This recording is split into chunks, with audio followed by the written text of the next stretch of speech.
नमस्कार जय जगन्नाथ। आज आम पिपुल फॉर सेवा को एंगल फाउंडेशन पोखरीपुर रु आसी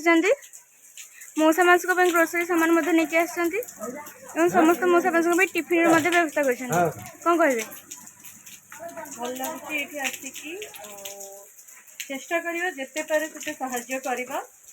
जहाँ साहाय्य दरकार हो जिते पद्य करि परिबा सब करिबा। नमस्कार जय जगन्नाथ समस्त रथ यात्रार अभिनंदन। এইটা गोटे पिपुल फॉर सेवार मोर बहुत दिन मुझे आदित्य को देखला पर आमे भाबुथुलु आमे केते लेडीज मिसिकी आसिकी करिवु गोटे मार तो दुख नहीं हबनी जाने जो जिनस हरैछि से जिनस तो आनी हबनी किंतु सुनिला बेलू लोम टांकुरी आसुची आउ सी जो स्वप्नटा देखी माँ से स्वप्नटा को आगे ने बोली आशा करें चेष्टा करूँ जेहेतु आम गोटे गोटे गृहिणी आम समस्त गोटे पोखरीपुटर गोटे ग्रुप्र गृहिणी आम घर भितर ही रही नाच गीत करके समय अतिबाहित करूँ कि भाविलु जे किसी गोटे सोशल वर्क करवा कि आमठू जेहेतु नियर आम ये जिनसा को जानी आगुरी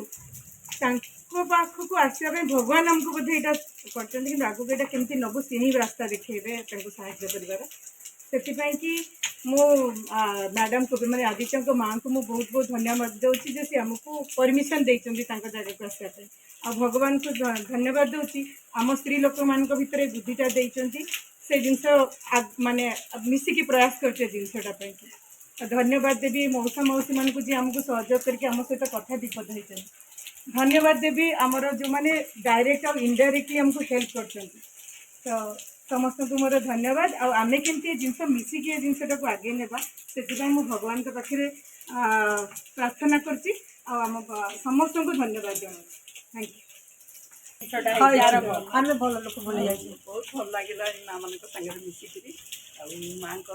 सब दुख शुणु कि आम तो नहीं पारि दुखटा कि जहाँ साहस दौर से साहस रखिकी कमटा कर चलत